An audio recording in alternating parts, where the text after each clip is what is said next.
అవమానాల్ని సైతం మౌనంగా భరించాడు. అత్యున్నత శిఖరాల్ని సందర్శించాడు. ఇవి ఒక్కటొక్కటిగా కాదు, ఒకే జీవిత ప్రయాణంలో ఎదురైన దశలు. 4 దశాబ్దాలకు పైగా ప్రజాపాలనలో శబ్దం లేకుండా పనిచేసిన వ్యక్తి ఆయన.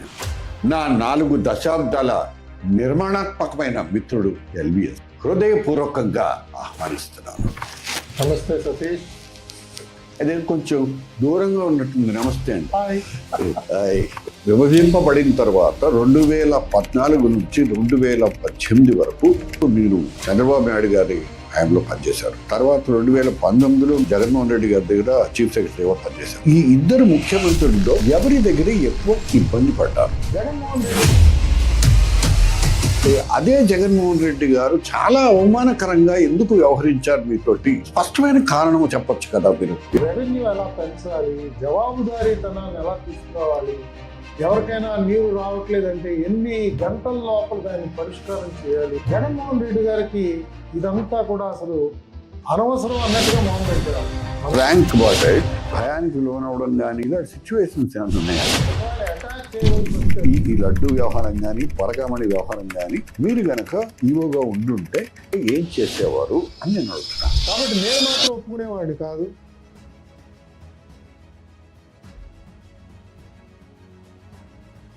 ఆ రోజు గుర్తేడులో జరిగినటువంటి సంఘటనలో వాళ్ళ డిమాండ్స్ ఏంటి? అప్పుడు ఎన్టీ రామారావు గారు ముఖ్యమంత్రి, నాకు బాగా గుర్తు. ముఖ్యమంత్రి గారికి కూడా ఆయన చాలా షాక్ అయిపోయారు. జగన్మోహన్ రెడ్డి మిమ్మల్ని పిలిచి మీరే అన్నా ఉండండి, మీరు ఇంకా సంవత్సరమే ఉంది కానీ మీరు తర్వాత కూడా మీరే ఉండాలి అని చెప్పి మీరు పర్టికులర్గా ఆ రోజు నేను ఫోన్ చేసినప్పుడు మీరు ఫోన్లో కూడా చెప్పారు, ఇలా అన్నారు, నేను చూసుకుంటాను మిమ్మల్ని అని. అంత మాటగా వచ్చేసింది ఆయనలో. మీతో వచ్చిన ప్రాబ్లం కూడా లోటు. మావోయిస్టులు లేరు, వాళ్ళంతా జనజీవన స్రవంతిలోకి వచ్చేసారు. సో దీన్ని మీరు ఎలా భావిస్తారు? నేను సర్వీస్లో వరంగల్ వెళ్ళే సమయానికి వరంగల్ చాలా ఉధృతంగా ఉంది. జరగకుండా ఒక 15 రోజుల ముందు ఒక సబ్ ఇన్స్పెక్టర్ని కాశీపేట రైల్వే స్టేషన్ చంద్రబాబు నాయుడు గారు జగన్మోహన్ రెడ్డి గారి విషయంలో మీరు డిసప్పాయింట్ అయింది ఎవరి దగ్గర ఎక్కువ? నేను జగన్మోహన్ రెడ్డి గారికి చాలా డిసప్పాయింట్ అయ్యాను. ఆహ్వానిస్తున్నాను. నమస్తే సతీష్. అదే కొంచెం దూరంగా ఉన్నట్టుంది. నమస్తే అంటే. Hi. So after long time. అవును. నేను ఇవాళ చాలా స్ట్రైట్ ఫార్వర్డ్గా కొన్ని క్వశ్చన్స్, అంటే ఇంతకు ముందు అడగలేదని కాదు, ఇప్పుడు నేను స్ట్రైట్ ఫార్వర్డ్గా అడగడానికి కొన్ని కారణాలు ఉన్నాయి. మేము 1-2 అడుగుతాం, మిగతా అంతా మీకు తోచింది, మీకు నచ్చింది మీరే చెప్పాలి. That's one thing which I demand from you. I think I have got right. తప్పకుండా సతీష్. నా ప్రస్థానం ప్రారంభమైనప్పటి నుంచి మన పరిచయం. కాబట్టి నన్ను ఒక అసిస్టెంట్ కలెక్టర్ అండర్ ట్రైనింగ్గా నువ్వు చూసావు. ఇవాళ నేను సామాన్య పౌరుడుగా మారిన, చీఫ్ సెక్రటరీగా రిటైర్ అయిపోయిన మళ్ళీ సామాన్య పౌరుడు ఎప్పుడు కాదు, ఎవరు సామాన్య పౌరుడు, మేము సామాన్య పౌరులు. Congratulations for your big journey. ఒక ఫస్ట్ థింగ్ ఏంటంటే మీరు 9 మంది ముఖ్యమంత్రుల దగ్గర పనిచేశారు, చీఫ్ సెక్రటరీ హోదాలో కూడా చేశారు. ఈ 9 మందిలో మీకు నచ్చిన ముఖ్యమంత్రి ఎవరు? ఇది చాలా చిక్కు ప్రశ్న. ఎందుకంటే వారిలో కొద్దిమంది ఇంకా ఇవాళ ఉన్నారు, యాక్టివ్గానే ఉన్నారు. వాళ్ళు చాలామంది దివంగతులై ఉన్నారు. ప్రారంభిస్తే కోట్ల విజయభాస్కర్ రెడ్డి గారి దగ్గర నుంచి, ఎన్టీ రామారావు గారి దగ్గర నుంచి, అలాగే నేదురుమల్లి జనార్దన్ రెడ్డి గారి దగ్గర నుంచి, చెన్నారెడ్డి గారి దగ్గర నుంచి, వీళ్ళందరినీ ఒకసారి జ్ఞాపకం చేసుకున్నప్పుడు రోసయ్య గారి దగ్గర పనిచేశారు, కిరణ్ కుమార్ రెడ్డి గారి దగ్గర చేశారు, చంద్రబాబు నాయుడు గారి దగ్గర చేశారు, అందరి దగ్గర పనిచేయడం జరిగింది. అంటే ఒక రాష్ట్ర ప్రభుత్వంలో చాలా మందికి అనుమానం కలగచ్చు, ఇంతమందితో పనిచేశానంటున్నాడు అంటే ఈయన ఏమన్నా ముఖ్యమంత్రి గారి పేషీలో పనిచేశాడా అని ఒక అనుమానం రాదు. కాకపోతే ఒక రాష్ట్ర ప్రభుత్వ స్థాయిలో పనిచేసే ఉద్యోగికి ముఖ్యమంత్రితో కలిసే అవకాశాలు చాలా హెచ్చుగా ఉంటాయి. అందులో మన దగ్గర మన ప్రభుత్వ తీరులో ఏమిటంటే అధికారులకి ఒక ప్రధానమైన పాత్ర మొన్నటిదాకా కనిపించేది. ఇవాళ స్క్రిప్ట్ మారిందనుకోండి, కొన్నాళ్ళ దాకా కూడా స్క్రిప్ట్లో అధికారులకు ఒక పాత్ర ఉండేది. అధికారుల్ని సంప్రదించడం కానీ, అధికారుల యొక్క ప్రమేయాన్ని గౌరవించడం కానీ, అధికారుల యొక్క సలహాలు సూటిగా ఇవ్వగలిగే వాతావరణాన్ని కల్పించడం కానీ, ఇవన్నీ మనకి ప్రత్యేకంగా ఆంధ్రప్రదేశ్లో చాలా చాలా మెండుగా ఉండేది. Yeah. అలాగే ఇక్కడ ప్రయోగాలు విపరీతంగా జరుగుతుండేవి.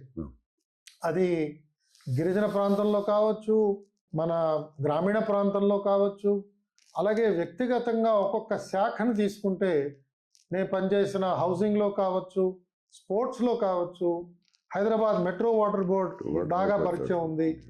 ఎక్కడ చేసినా కూడా ఆ రోజుల్లో ముఖ్యమంత్రులు వారి ప్రమేయం ఎలా ఉండేదంటే కొత్త ప్రయోగాలు చేస్తున్న అధికారులతో ఎక్కువ సంప్రదించడం, వాళ్ళని ప్రోత్సహించడం, ఒక్కొక్క ముఖ్యమంత్రితో ఒక గమ్మత్తైన ప్రయాణం. దీన్ని నేను మళ్ళీ ట్రిక్కీగా అడుగుతానని అనుకోవద్దు. లాస్ట్ ఫేజ్, దట్ ఈస్ రాష్ట్రం విభజింపబడిన తర్వాత 2014 నుంచి 2018 వరకు 19 వరకు మీరు చంద్రబాబు నాయుడు గారి హయాంలో పనిచేశారు. తర్వాత 2019లో మీరు జగన్మోహన్ రెడ్డి గారి దగ్గర చీఫ్ సెక్రటరీగా పనిచేశారు. మీరు ఈ ఇద్దరు ముఖ్యమంత్రులతో ఎవరి దగ్గర ఎక్కువ ఇబ్బంది పడ్డారు? చంద్రబాబు నాయుడు గారి దగ్గర యాక్చువల్గా చెప్పాలంటే ఇబ్బంది అన్నది ఎప్పుడు ఉండదండి. ఎందుకంటే ఆయన నిరంతరం కూడా ఆలోచనలతోనే గడుపుతారు. ఆ ఆలోచన శక్తి లేని అధికారులు కూడా ఈయన ఆలోచనలు ప్రవేశింప చేయడానికి పాపం చాలా తీవ్రమైన కృషి చేస్తారు. ప్రవేశం దాంతో మేము పక్క నుంచి చూసే వాళ్ళకి కొన్నిసార్లు జాలి కలుగుతూ ఉండేది. చాలా సులభంగా వదిలేసేవాడు కాదు. ఒకసారి ఆయనతో జోకులర్గా కూడా నేను చెప్పాను. ఆయన ఏదో సమావేశం మెట్రో బోర్డులో ఉన్నప్పుడు మా అందరినీ పొద్దున పూట మీకు తెలుసు కదా, సిటీలో బస్సులో అందరం ప్రయాణం చేసి వెళ్ళేవాళ్ళు జన్మభూమి. ఆ ప్రయాణంలో ఒకసారి వినాయక చవితి నాడు ఇలాగే ప్రయాణం అయింది పొద్దున్నే. హోమ్ మినిస్టర్ గారు దేవేంద్ర గౌడ్ గారిని ఒకసారి నేను పక్కకు పిలిచి దేవేంద్ర గౌడ్ గారితో ఆయనతో అన్నాను అనమాట, సార్ మా అందరికి వాళ్ళు ఒక తీవ్రమైన ఇబ్బంది కలిగే ప్రమాదం ఉంది సార్ అని ఆయన చెప్పాను. ఆయన పాపం నిజంగానే చాలా ఏదో తీవ్రమైన ఇబ్బంది, ఏమిటి సార్ అంటే, సార్ ఇవాళ వినాయక చవితి అంటే, అవునండి అని. సార్ వినాయక చవితి నాడు మేము ఇంట్లో ఎవరు కూడా గణపతి పూజ చేసుకోకుండా మేము చంద్రుణ్ణి చూస్తున్నామండి, మాకు ఇవాళ చాలా ఇబ్బంది వచ్చే ప్రమాదం ఉంది సార్, మీరు మమ్మల్ని కాపాడాలన్నాను. ఆయన వెంటనే పెద్ద పెట్టిన నవ్వాడు. నవ్వి ఆయన భలే ఉంది సార్ మీరు చెప్పింది అని పాపం వెంటనే వెళ్ళి చంద్రబాబు నాయుడు గారికి ఏం చెప్పాడో తెలియదు.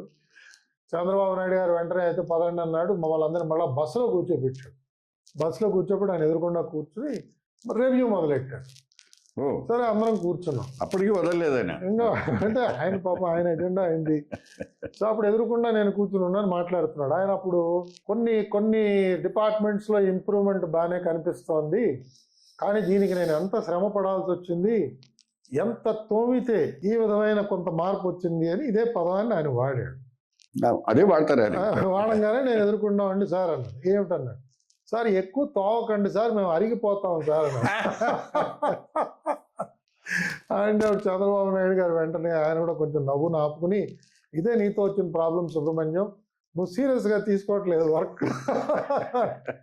ఇదంతా ఎందుకు చెప్తున్నారంటే ఆ రకంగా చాలా సీరియస్గా వర్క్ని అప్రోచ్ అవడం, ఒక్కొక్క డిపార్ట్మెంట్ని కూడా ఎలాంటి రిఫార్మ్స్ తీసుకురావాలి. నేను ఆ రోజుల్లో హైదరాబాద్ మెట్రో వాటర్ బోర్డులో విశేషమైన రిఫార్మ్స్ తీసుకొచ్చాం. అది ఏ స్థాయికి వెళ్ళాయంటే ప్రపంచ బ్యాంకు ఎవరు దేశంలో వాటర్ స్టడీస్ చేద్దాం అనుకున్నా, వాటర్ సెక్టర్ని చూద్దాం అనుకున్నా వాళ్ళని హైదరాబాద్కి పంపించాడు. ఆ రోజుల్లో world bank vice president Gautam Kazi అని చెప్పి ఆయన కూడా వచ్చాడు. ఆయన వచ్చి చాలా సమయం మెట్రో బోర్డులో గడిపారు. జల్ బోర్డు, ఢిల్లీ జల్ బోర్డు ఆ రోజుల్లో ప్రాజెక్ట్స్ తయారు చేస్తుంటే ఆ జల్ బోర్డు వాళ్ళందరినీ కూడా హైదరాబాద్కి తీసుకొచ్చి వరల్డ్ బ్యాంక్ వాళ్ళు మా స్టాఫ్ అందరితో కూడా ఇంటరాక్ట్ చేయించారు. అదే దృక్పథంతో పనిచేస్తూ రిఫార్మ్స్ దృష్టితో ఏ విధంగా రెవెన్యూ ఎలా పెంచాలి, జవాబుదారీతనాన్ని ఎలా తీసుకురావాలి, సిటిజన్స్ చార్టర్ అన్నది ఎలా తీసుకురావాలి, దాంట్లో ఎలాంటి అంశాలు చేర్చాలి, ఎవరికైనా నీరు రావట్లేదంటే ఎన్ని గంటల లోపల దాన్ని పరిష్కారం చేయాలి, ఎవరికైనా మురుగునీరు కనుక ఇబ్బంది కలిగిస్తుంటే ఎన్ని గంటల లోపల పరిష్కారం చేయాలి, ఎవరైనా కొత్త వాటర్ కనెక్షన్ పెట్టుకుంటే ఎన్ని గంటల లోపల దాన్ని మంజూరు చేయాలి, ఇలాగా ఒక్కొక్క అంశం మీద తయారు చేసుకున్న సిటిజన్స్ చార్టరు ఆ రోజుల్లో ప్రత్యేకంగా ప్రభుత్వం తీసుకున్న చొరవ వల్ల జరుగుతున్నది. కాబట్టి ఇలాంటి లోతుల్లోకి ముఖ్యమంత్రి గారు వెళ్ళేవారు. జగన్మోహన్ రెడ్డి గారికి ఇదంతా కూడా అసలు అనవసరం అన్నట్టుగా మొహం పెట్టేవాడు. మనం ఎప్పుడైనా ఒక డిపార్ట్మెంట్ గురించి లోతుగా మాట్లాడడానికి ప్రయత్నం చేసినా కూడా ఆయన దానికి అంత ఆసక్తి చూపించేవాడు కాదు. అనుభవ రాహిత్యం లేకపోవడం కూడా కారణము కావచ్చు, లేదా ఆయన ఆశయం అది కాదు అన్నట్టుగా అనిపించవచ్చు. ఆయన కేవలం ఆయన చేసే కొన్ని స్కీమ్స్ యొక్క ప్రతిపాదనలతోనే ప్రజలు మమేకం అయిపోతారు, ఆయన వెంబడిస్తారు, ఆయనతో పాటు ఉంటారు అనే ఒక ఆలోచనలో ఆయన విహారం చేసేవాడు. కాబట్టి వీళ్ళిద్దరి మధ్యన నన్ను అడిగితే అసలు పోలిక లేనే లేదు. చంద్రబాబు నాయుడు గారు ఎంతసేపు కూడా ఒక డిపార్ట్మెంట్ తో కూర్చున్నారంటే కొన్ని గంటలు గడిచిపోయేవి. Sorry for interruption. Chandrababu Naidu గారి హయాంలో మిమ్మల్ని లూప్ లైన్ లో వేశారనేటువంటి విమర్శ కూడా వచ్చింది. దాన్ని మీరు ఎలా స్వీకరిస్తారు? తప్పకుండా, అంటే అది అందులో అనుమానం లేదు. ఎందుకంటే నేను చాలా సీనియర్ మోస్ట్ ఆఫీసర్ అయి ఉంది, అంటే చీఫ్ సెక్రటరీ నా బ్యాచ్మేటే ఉన్నాడు ఆ రోజుల్లో. ఆ సీనియారిటీ ఉన్న నన్ను తీసుకెళ్లి క్రీడల్లో వేసి యువజన సర్వీసుల్లో వేశారు. సో అంత సీనియర్ ఆఫీసర్ని నేను. అంటే కొన్ని కారణాల వల్ల నాకు చీఫ్ సెక్రటరీ పదవి ఆయన ఇవ్వలేకపోయారు, దానికి ఏమీ ఇబ్బంది లేదు. కానీ ఆయన నన్ను క్రీడల్లో కంటిన్యూ చేయటం, తర్వాత యూత్ సర్వీసెస్లో కంటిన్యూ చేయటం, ఇది చాలామందికి ఎబ్బెట్టుగా తోచేది. బట్ నేను సివిల్ సర్వీస్లో నాకు లభించిన శిక్షణ వల్ల కానీ, నాకున్న స్ఫూర్తి వల్ల కానీ నేను పెద్దదానికి తేడాగా ఎప్పుడు అనుకోలేదు. అలాగే ఇవాళ రిటైర్ అయిపోయాను కాబట్టి నేను కొంత చెప్పుకోవడంలో ఇబ్బంది లేదేమో మిత్రుడితో అని చెప్పి నీతో మనస్విప్పు మాట్లాడుతున్నాను. వెల్కమ్. పబ్లిక్ ప్రైవేట్ పార్ట్నర్షిప్ అనే ఒక కాన్సెప్ట్లో అత్యధికంగా బహుశా ప్రభుత్వ రంగంలో ఇంప్లిమెంట్ చేసిన ఒక అధికారిగా నా రికార్డు ఉన్నది. నేను కనీసం ఒక 6-7 పెద్ద పెద్ద public private partnership projects work చేశాను.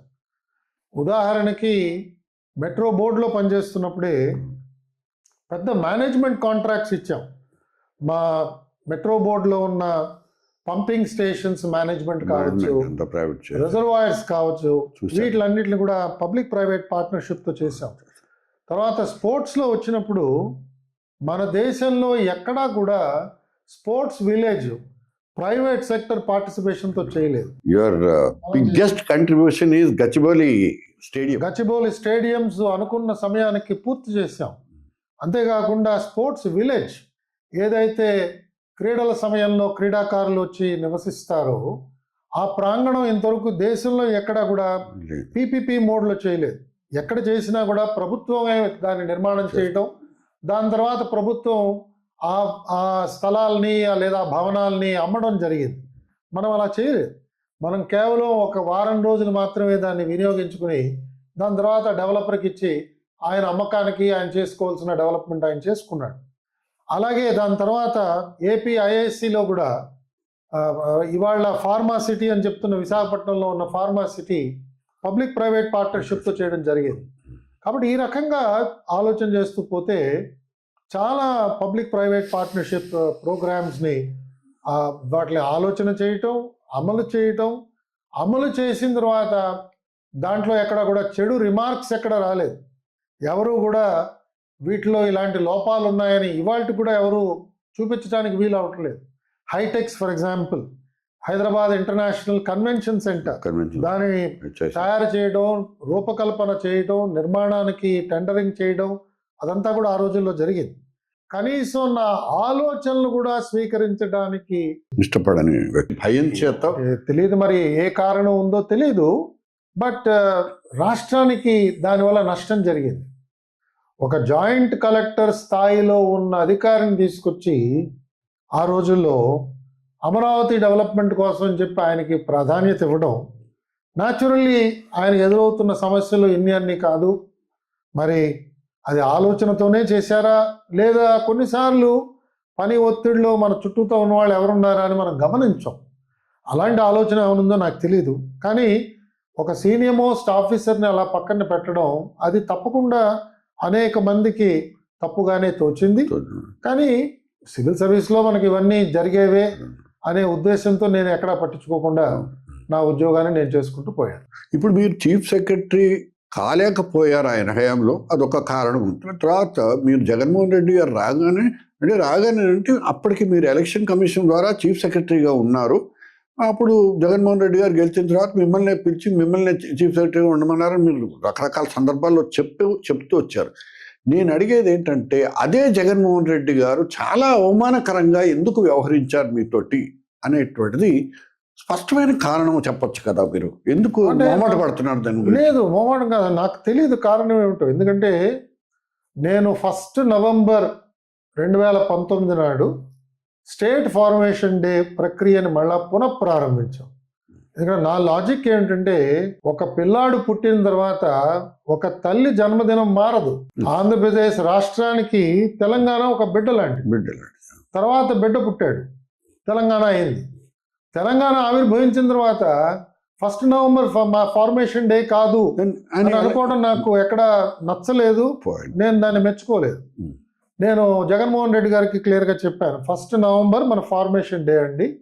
ఆ రోజు అనేక మంది త్యాగమూర్తులు వాళ్ళ జీవితాలని వాళ్ళు అసూలు బాసిన తర్వాతనే మనకి ఆ రోజుల్లో భాషా ప్రయుక్త రాష్ట్రం కింద ఆంధ్రప్రదేశ్ ఆవిర్భవించింది. దాన్ని అంత సునాయాసంగా పక్కన పడేయటం ఏమిటి? డేట్ ఆఫ్ బర్త్ ఎలా మారుతుంది? ఎలా మారుతుంది? So 1 November state formation day చేశాం. ఆ ఫార్మేషన్ డేలో కూడా నేను మన లలిత కళలు, మనదైన హరికథ, మనదైన నాట్యము, మనదైన నాటకం, సురభి నాటకం, అలాగే ఈ మూమెంట్లో రాష్ట్రం ఫార్మేషన్లో మూవ్మెంట్ ఎవరైతే చేశారో ఫ్రీడమ్ ఫైటర్స్, వాళ్ళని కొంతమందిని తీసుకొచ్చి ఒక చక్కగా ఒక సభ నిర్వహణ చేసి గవర్నర్ గారిని పిలిచి కార్యక్రమం పూర్తి చేసుకున్నాం. అది పూర్తి చేసుకున్న తర్వాత నేను ముఖ్యమంత్రి గారి దగ్గర సెలవు తీసుకుని, అయ్యా నేను ఇలా హైదరాబాద్ వెళ్తున్నానండి, ఇక్కడ డీజీపీ గారి కార్యాలయంలో ప్రధాన కార్యదర్శి తెలంగాణ, ప్రధాన కార్యదర్శి ఆంధ్రప్రదేశ్, పోలీసు డిపార్ట్మెంట్లో విభజన జరిగే ప్రక్రియ ఇంకా పూర్తి అవ్వలేదు, ఇది కొంచెం త్వరగా వేగవంతంగా పూర్తి చేయాల్సిందిగా అందరూ అడుగుతున్నారు. ప్రధానంగా గవర్నర్ గారి దగ్గర నుంచి 1-2 సార్లు దీని గురించి ఆలోచన కూడా వచ్చింది. ఎందుకంటే మనది ఒక సెన్సిటివ్ ప్రాంతం, ఒక పక్క నక్సలైట్స్ సమస్య ఇలాంటివన్నీ ఉన్నప్పుడు ఎవరి రాష్ట్రానికి చెందిన ఆఫీసర్లు వాళ్ళకి మనం అందచేయగలిగితే పరిపాలన ఇంకా బాగా ఉంటుందన్నది గవర్నర్ గారి అభిప్రాయం అండి. కాబట్టి నేను హైదరాబాద్ వెళ్తున్నాను, మంచిదన్నా తప్పకుండా వెళ్ళన్నా, ఏ రకంగా చేయాలో నువ్వు ఆలోచించి ఆ మీటింగ్లో పార్టిసిపేట్ చేయి అన్నారు. నేను ఆయన దగ్గర సెలవు తీసుకుని మళ్ళీ కార్యాలయానికి వెళ్ళి కార్యాలయంలో కూర్చున్నప్పుడు నా దృష్టికి తీసుకొచ్చిన కొన్ని సంఘటనలు ఒక అధికారి ముఖ్యమంత్రి కార్యాలయంలో ఎలా ప్రవర్తిస్తున్నాడో నా దృష్టికి తీసుకురావడం మళ్ళా జరిగింది. అది మొదటిసారి కాదు, అప్పటికే చాలాసార్లు నాకు వచ్చి చెప్పారు అధికారులు. ఎవరి శాఖలో వాళ్ళకున్న సమస్యతో ఆ శాఖలో ఉన్న కార్యదర్శి వచ్చి నాతో మాట్లాడటం జరిగింది. నేను ఆ అధికారిని 2-3 సార్లు పిలిచి కూడా హెచ్చరించాను. హెచ్చరించినప్పుడల్లా కూడా అతని స్వభావం ఎలా ఉండేదంటే, సార్ మీకు తెలియదండి, పరిస్థితులు మారిపోయినాయి, మీరు ఇంకా పాతకాలపు ఆలోచనలతో ఇంకా ఉన్నారు, మీకున్న ఆలోచనలు ఇవాళ పనిచేయట్లేదు, దేశవ్యాప్తంగా మార్పులు వచ్చేసాయి, దేశ రాజధానిలో కూడా చాలా మార్పులు వచ్చేసాయి, కాబట్టి ఇవాళ రాష్ట్రంలో కూడా మార్పులు వచ్చేస్తున్నాయండి. ముఖ్యమంత్రి గారు ఏది తలుచుకుంటే అది జరిగిపోవాల్సిందే, దాని మీద మళ్ళీ మనం అడ్డు చెప్పడానికి లేదు అనే ధోరణిలోనే అతను మాట్లాడుతున్నాడు ప్రతిసారి. నాతో చాలా గౌరవంగా మాట్లాడేవాడు, నన్ను చాలా ఒబీడియంట్గానే మాట్లాడేవాడు. కానీ ఆయన భావాలు, అయ్యా మనం తలుచుకుంటే మార్పు రాదండి, ముఖ్యమంత్రి గారు ఇవాళ ఏం తలుచుకుంటే అది చేసేయవలసిందే అనే ధోరణిలో చెప్పేవాడు. నేను అతనికి సమాధానం పరిచేవాడిని. ఎందుకంటే ఆఫ్టర్ ఆల్ నాకంటే జూనియర్ ఆఫీసర్ని చీఫ్ సెక్రటరీ అవహేళన చేయటం సులభం, కానీ వాళ్ళని గైడ్ చేయాలి. సో నేను అతనికి ఏం చెప్పేవాడిని అంటే, ముఖ్యమంత్రి గారి అభిప్రాయాన్ని మనం తప్పకుండా గౌరవించాలి, మనం దాన్ని ఏమాత్రం కూడా చిన్న చూపు చూడటానికి లేదు, కానీ మనము ఒక ప్రొసీజర్ ప్రకారంగా అన్నీ చేయాలి.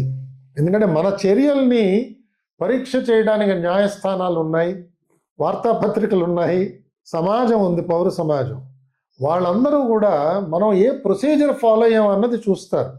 మన ప్రొసీజర్లో కనుక ఎక్కడైనా లోపాలున్నా, మన ప్రొసీజర్లో ఎక్కడైనా కూడా వివరణ లేకుండా ఉంటే, లోపభూయిష్టంగా ఉంటే మనని నిందించే అవకాశం ఉన్నది, ప్రమాదం కూడా ఉన్నది. మనం ముందు చూసాం రాజశేఖర రెడ్డి గారి ప్రభుత్వంలో ఎంతమంది అధికారులకి సమస్యలు వచ్చాయి, ఎలాంటి సమస్యలు వచ్చాయో.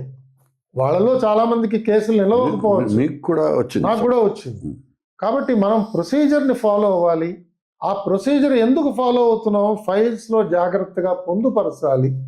ఒకవేళ ఈ ప్రొసీజర్ కనుక ప్రభుత్వానికి నచ్చకపోతే, ముఖ్యమంత్రి గారికి నచ్చకపోతే, ఆయన నిర్ణయం ఏమిటో ఆయన ఫైల్ మీద ఆయన రాయాలి, ఆయన చేత రాయించాలి, లేదా మీరు రాసి ఆయన చేత సంతకం తీసుకోవాలి. మనది రాత ప్రభుత్వం కానీ మాట ప్రభుత్వం కాదు. ఇది నేను ప్రతిసారి స్పీకింగ్ ఆర్డర్స్ ఉండాలి. ఎందుకు ముఖ్యమంత్రి గారు కార్యదర్శి చెప్పిన దాన్ని వింటలేదో, ఉన్న ప్రొసీజర్ ఎందుకు మార్చమంటున్నారో ఇది క్లియర్ గా రావాలి. ఇది చెప్పేవాడిని. అతనికి ఎప్పుడు కూడా అది అంత రుచించేది కాదు. కాబట్టి చేసిన తప్పే మళ్ళా చేస్తున్నాడు. కేబినెట్ కి వెళ్ళవలసిన విషయాలన్నీ చాలా సులభంగా నిర్ణయం తీసుకుంటున్నారు.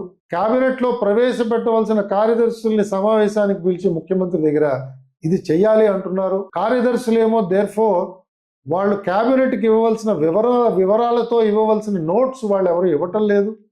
సో రేపు కేబినెట్ సెక్రటేరియట్ లో ఏ రకమైన రికార్డు ఉండదు. మీరు బలానా చోట ఎందుకు ఈ నిర్ణయం తీసుకున్నారు అంటే కార్యదర్శి వివరంగా చెప్పలేకపోతున్నాడు, ఆర్థిక శాఖ ఎందుకు ఒప్పుకుంటుందో చెప్పలేకపోతున్నది, న్యాయశాఖ ఎందుకు మీరు దీనికి మీరు అతిక్రమించి ఎందుకు చేశారు అన్నది కూడా ఎవరు చెప్పట్లేదు. ఈవెన్ నోట్ ఫైల్లో కూడా అంటే సీఎం డిజైర్స్ అనే మాట చెప్తున్నారు, కానీ సీఎం డిసైడ్స్ కదా, అలా ఉండాలి కదా. అదే ఎందుకంటే ముఖ్యమంత్రి పక్షాన కనుక అధికారులు మాట్లాడటం ప్రారంభిస్తే అప్పుడు సీఎం డిజైర్స్ అనే మాట చెప్పాల్సి వస్తుంది. అంతేగాని సీఎం గారికి ఆ విషయానికి సంబంధించిన వివరాలన్నీ కూడా మనం వివరంగా ఆ ఫైల్ మీద వారికి రాసిస్తాం. రాసిచ్చిన తర్వాత ముఖ్యమంత్రి గారు లేదండి మా ప్రభుత్వ నిర్ణయం ఇది, ఈ విధంగానే చేద్దాం, ఆర్టీసీని తీసుకొచ్చి ప్రభుత్వంలో విలీనం చేయవలసిందే, ఇది మా నిర్ణయం, మేము తీసుకుంటున్నాం అని ముఖ్యమంత్రి గారు ఆ ఫైల్ మీద ప్రకటించాలి. దాని తర్వాత క్యాబినెట్లో ఆ శాఖాధిపతి తీసుకొచ్చిన ఆ విషయాన్ని ఆయన మళ్ళా పునరుద్ఘాటన చేస్తూ క్యాబినెట్ రెజల్యూషన్లో దాన్ని నిర్ణయాన్ని ప్రకటించాలి. క్యాబినెట్ నిర్ణయం ప్రకారంగా సెక్రటరీ TR&B దాని గవర్నమెంట్ ఆర్డర్ విడుదల చేయాలి. ఆ విడుదల చేసిన ఆర్డర్లో ఈ క్యాబినెట్కి ఇచ్చిన ప్రతిపాదనలో ఇచ్చిన విషయాలన్నీ ఉటంకించాలి. అంటే నాకు సలహాలు ఇవ్వవలసిన కార్యదర్శి, ఇంకొక పక్క ముఖ్యమంత్రి గారు కూడా అతనే కార్యదర్శి, మా ఇద్దరికి కూడా జోడు గుర్రాలు స్వారీ చేసుకున్నాడు ఈ అధికారి, అతనికి షోకాజ్ నోటీస్ ఇవ్వడం జరిగింది. ఇది బహుశా మన రాష్ట్ర చరిత్రలో ఎప్పుడు జరగలేదు. ఒక ముఖ్య ప్రధాన కార్యదర్శి ఇలా ఇవ్వడం, దీన్ని బహుశా ముఖ్యమంత్రి గారికి నచ్చలేదు. సహజమే, ఆయన నచ్చినా నచ్చకపోయినా నా పద్ధతి మార్చుకునే అవకాశం లేదు. ఎందుకంటే ఒక రాష్ట్ర ప్రభుత్వం పెడదోవలో వెళుతున్నప్పుడు ఎన్ని ప్రమాదాలు జరగాలో మనం దాని తర్వాత ఒక 4 సంవత్సరాలు చూసాం.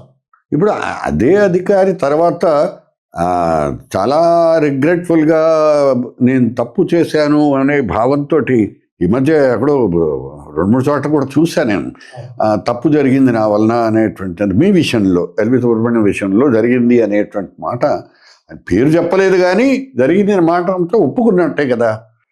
అంటే ఆయన ఒప్పుకున్నా ఒప్పుకోకపోయినా జరిగింది మాత్రం తప్పు. ఒక ప్రధాన కార్యదర్శి, అందులో నేను అట్లీస్ట్ ఒక 5-6 మంది ప్రధాన కార్యదర్శులు చాలా సమీపంగా చూశాను. విపి రామారావు గారు కానీ, కేవి నటరాజన్ గారు కానీ, లేదా మోహన్ కందా గారు కానీ, రమాకాంత్ రెడ్డి గారు కానీ, లేదా తర్వాత వచ్చిన ప్రధాన కార్యదర్శులు ఐవైఆర్ కృష్ణారావు గారి దాకా సమీపంగా చూసావు. మరి ఏ విధంగా వాళ్ళు ఫంక్షన్ చేస్తున్నారు, ఏ విధంగా వారు క్యాబినెట్లో మాట్లాడుతున్నారు, ఏ విధంగా ముఖ్యమంత్రి ఒక ప్రధాన కార్యదర్శిని ఎంపిక చేసుకుంటున్నాడు. ఒక నోరు లేని జీవిని ఎప్పుడు ఎంపిక చేయలేదు మన రాష్ట్ర ప్రభుత్వం. గట్టిగా ఉండేవాళ్ళు, నిజాయితీగా ఉండేవాళ్ళు, వివిధ శాఖల్లో పనిచేసిన అనుభవం ఉన్నవాళ్ళు, అలాంటి వాళ్ళు ప్రధాన కార్యదర్శులుగా అయ్యారు. అంటే ఇక్కడ ఒక ప్రస్తావన కూడా చేయాలండి. కొన్ని దశాబ్దాల క్రితం చీఫ్ మినిస్టర్ అనే వ్యక్తి అక్కడ ఉన్నటువంటి చీఫ్ సెక్రటరీ ఎవరుంటారు అనేటువంటి విషయాన్ని పెద్దగా పరిగణించేవాళ్ళు కాదు. ఎందుకంటే ఎవరు వచ్చినా కానీ వాళ్ళ మాటలే వినేవాళ్ళు. ఇప్పుడు ముఖ్యంగా చెన్నారెడ్డి గారు వీళ్ళందరూ కూడా. అంటే మేము చూస్తున్నది ఏంటంటే ఆ తర్వాత దశాబ్దాల్లో వచ్చినటువంటి వాళ్ళలో చీఫ్ సెక్రటరీని మార్చేయడం, తరచుగా ఏదో ఒక ఇబ్బందులకు గురి చేయడం, ఇటువంటివన్నీ కూడా జరుగుతున్నాయి. దీన్ని ఎలా చూడాలంటారు? ఇవాళ ప్రభుత్వాలు చాలా దురదృష్టవశాత్తు, ఇన్ఫాక్ట్ నాకు జగన్మోహన్ రెడ్డి గారు కూడా ఒక సందర్భంలో చెప్పాడు, అన్న ఇవాళ అందరం కూడా T20 మ్యాచ్ ఆడుతున్నాం అన్నాడు. అదే భావన అందరిలోకి వచ్చేసింది. వ్యవస్థ అంతా కూడా ఇవాల్టి గురించి ఆలోచన చేస్తున్నారు, కానీ ఈ ప్రజలందరికీ రేపటి సంగతి ఏమిటి, రేపటి గురించి మాట్లాడదాము, రేపటి గురించి వర్ణిద్దాము, రేపు ఈ విధంగా జీవించాలంటే ఇవాళ ఈ విధంగా త్యాగం చేయాలి, అవసరం, ఈ విధంగా మీరందరూ కలవాలి, అన్ని పార్టీలు కలవాలి, అన్ని మతాల వాళ్ళు కలవాలి, అన్ని కులాల వాళ్ళు కలవాలి, అన్ని ప్రాంతాల వాళ్ళు కలవాలి. ఈ పరిభాష పరిపాలనలో ఆయనకు అర్థం కాలేదు. అతని పర్స్పెక్టివ్ కూడా అది కాదనేటువంటి తర్వాత నిరూపితమైంది. అండ్ ఇప్పుడు నేను ఒక స్ట్రైట్ క్వశ్చన్ అడుగుతానండి ఇదే విషయంలో. సరే, మీకు జరిగినటువంటి ఇద్దరు ముఖ్యమంత్రులు రాజశేఖర రెడ్డి గారి తర్వాత మీరు పర్టికులర్గా పనిచేసినటువంటి చంద్రబాబు నాయుడు గారును తర్వాత జగన్మోహన్ రెడ్డి గారి విషయంలో మీరు స్పష్టంగా చెప్పండి, మీరు డిసప్పాయింట్ అయింది ఎవరి దగ్గర ఎక్కువ? నేను జగన్మోహన్ రెడ్డి గారితో చాలా డిసప్పాయింట్ అయ్యాను. దానికి 2 కారణాలు ఉన్నాయి. ఒకటి, అత్యంత మెజారిటీతో ప్రభుత్వంలోకి ఆయన వచ్చాడు, అంటే ప్రజల యొక్క విశ్వాసం అంత చక్కగా ఆయన కూడగట్టుకున్నాడు, బాగుంది. 2, చిన్నవాడు, ఆయన 44-45 సంవత్సరాలు. మనకి ఇవాళ జనాభా కూడా అలాంటి ఆ ఏజ్ బ్రాకెట్లోనే అత్యధికంగా ఉన్నారు. మనందరికీ తెలిసిందే యూత్ కాంపోనెంట్ ఎంత ఉన్నదో మన పాపులేషన్లో. దాన్నే మనందరం కూడా డివిడెంట్ అంటున్నాం, డెమోగ్రాఫిక్ డివిడెంట్ అంటున్నాం. సో ఈయన బాగా చేయగలుగుతాడు, ఈయన క్లీన్ స్లేట్తో వచ్చాడు, ఈయనకేం గత అనుభవం ఏం లేదు.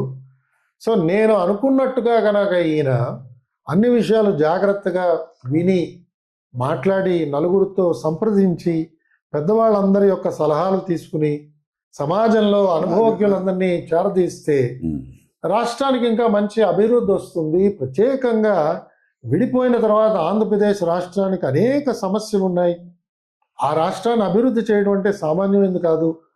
దీనికి ఇతను బహుశా మంచి లీడర్షిప్ ఇస్తాడు అనే ఒక ఆశతో, నాకేమీ ఒరిగేదేమీ లేదు, నేను ఉండేది ఇంకొక సంవత్సరం. నాకు వన్ థింగ్ ఎల్విఎస్ గారు, be frank about it. Jaganmohan Reddy మిమ్మల్ని పిలిచి మీరే అన్నా ఉండండి, మీరు ఇంకా సంవత్సరమే ఉంది కానీ మీరు తర్వాత కూడా మీరే ఉండాలి అని చెప్పి మీరు పర్టికులర్గా ఆ రోజు నేను ఫోన్ చేసినప్పుడు మీరు ఫోన్లో కూడా చెప్పారు, ఇలా అన్నారు, నేను చూసుకుంటాను మిమ్మల్ని అని. అంత మార్పు ఎలా వచ్చేసింది ఆయనలో? అదేనండి, అంటే ఇప్పుడు మనం వివిధ రకాలైన మనుషులు మనం చూస్తున్నాం. కొంతమంది స్వభావం బాగుంటుంది కానీ మాట చాలా బెరుగ్గా ఉంటుంది. కొంతమంది మాట చాలా తీయగా ఉంటుంది, స్వభావం మాత్రం చాలా బెరుగ్గా ఉంటుంది. సో 2 రకాల కేటగిరీస్ మనకు కనిపిస్తున్నారు. సో మీరు ఇప్పుడు 2వ కేటగిరీ కిందకి తీసుకుంటున్నారు ఆయన్ని. జగన్మోహన్ రెడ్డి మాట మాత్రం ఇలాగే చెప్పాడు ఆయన. ఎందుకంటే నేను ఆయనకి క్లియర్గా చెప్పాను. ఆయన చెప్పిన తర్వాత కూడా నేను ఫైల్ సర్క్యులేట్ చేశానండి ఆయనకి. నేను ఆ రోజుల్లో సెక్రటరీ జిఐడిగా ఉన్న శ్రీకాంత్ అని ఒక అధికారి ఉన్నాడు, ఆయన ఢిల్లీలో ఉన్నాడు. ఆయన క్లియర్గా చెప్పాను, నాతో చెప్పాడు నన్ను కంటిన్యూ చేయమని చీఫ్ సెక్రటరీగా, కానీ ముఖ్యమంత్రి నిర్ణయం కాదు నా అపాయింట్మెంట్ వెనకాల. నా అపాయింట్మెంట్ వెనకాల చీఫ్ ఎలక్షన్ కమిషనర్ డిసైడ్ చేశాడు. అదేదో ఎలక్షన్ సమయంలో ఆయన పరిపాలన అంతా ఆయన చూస్తున్నాడు, తాత్కాలికమైంది. కాబట్టి ఇవాళ ఎన్నుకోబడ్డ ముఖ్యమంత్రి వచ్చాడు, ఈయన నిర్ణయం చేయాలి. కాబట్టి please circulate the file to chief ministers office. ఆయన ఫైల్ మీద మళ్ళా సంతకం పెట్టిన తర్వాతనే నేను ముఖ్యమంత్రికి ఆయన నా మీద విశ్వాసం ఉన్నది, గౌరవం ఉన్నది అని నేను భావిస్తాను, అండ్ అప్పుడు నేను కంటిన్యూ అవ్వటం కరెక్ట్గా ఉంటుందని క్లియర్గా చెప్పాను. సో నాకు ఎక్కడ అపోహలు లేవు. చీఫ్ సెక్రటరీ అయిపోయాను కాబట్టి కంటిన్యూ అయిపోదాం, ఏదో రకంగా ఆయన మెప్పు పొంది ఇంకొన్నాళ్ళు కంటిన్యూ అవుదాం అలాంటి దృష్టి భగవంతుడి దయ వల్ల నాకు కలగలేదు. ఇక్కడ నేను ఉన్నది ఒక పర్ఫెక్ట్ ఎగ్జాంపుల్ అందరికీ నేను చూపించగలగాలి. సివిల్ సర్వీస్ స్టాండర్డ్స్ అంటే ఏమిటో దాని ప్రకారంగా నేను పనిచేయాలి. అంటే ఇప్పుడు చంద్రబాబు నాయుడు గారి హయాంలో మీరు చీఫ్ సెక్రటరీ కాలేకపోయారు అనేటువంటి అసంతృప్తి మీకు ఉంది. అండ్ ఈయన హయాంలో జగన్మోహన్ రెడ్డి గారి హయాంలో చీఫ్ సెక్రటరీ అయ్యారు కాబట్టి ఆ సంతృప్తి ఉంది. అది మానవ సహజం కదా. అంటే ఒక ఐఏఎస్ ఆఫీసరు తన స్థాయిని ఎప్పుడైనా కానీ చివరి దశలో చీఫ్ సెక్రటరీ అవ్వాలనుకుంటున్న అత్యున్నతమైన స్థానం అది. సో దాన్ని కోరుకోవడంలో తప్పు లేదు కదా. లేదండి, అంటే ఇంకొక చిన్న సవరణ. చంద్రబాబు నాయుడు గారు, నేను ఆయన్ని 29th సెప్టెంబర్ కలిశాను. ఆయన యుఎస్ ట్రిప్ నుంచి వెనక్కి వచ్చారు, కలిశాను. కలిసినప్పుడు మళ్ళీ ఆయనతో మాట్లాడినప్పుడు ఆయన ఏమన్నారంటే, నేను కొన్ని కారణాల వల్ల నేను ప్రధాన కార్యదర్శి చేయలేకపోతున్నాను సుబ్రహ్మణ్యం, కానీ నీకు ఏప్రిల్ ఎండ్ దాకా టెన్యూర్ ఉందని చెప్పి నేను విన్నాను 2020. ఎలక్షన్స్ తర్వాత నేను నిన్ను ప్రధాన కార్యదర్శిని చేద్దాం అనుకుంటున్నాను, అప్పుడు నీకు 1 year కనీసం ఉంటుంది కదా అన్నారు ఆయన. అయ్యో తప్పకుండా సార్, మీ ఇష్టం, తుది నిర్ణయం మీదే అని ఏమాత్రం కూడా డిసప్పాయింట్ కాకుండా నెక్స్ట్ మినిట్ ఆయనతో నేను పనిచేస్తున్న శాఖ యువజన సర్వీసులో ఆయన 2nd October ఆయన లాంచ్ చేద్దాం అనుకున్నారు ఒక ప్రోగ్రామ్. ఆ ప్రోగ్రామ్ పేరు యువనేస్తం. ఆ యువనేస్తం కార్యక్రమం గురించి ఆయనతో మాట్లాడాను. ఆయన అప్పుడే నిర్ణయం చెప్పారు, ఆయన ప్రధాన కార్యదర్శిని చేయలేకపోతున్నారని. పర్లేదు సార్, మీ ఇష్టం, ప్రధాన కార్యదర్శి ఎవరు నేను అర్హుడిని, దానికి మీరు నాకు అవకాశం ఇస్తే చేయగలను అని చెప్పడం నా బాధ్యత.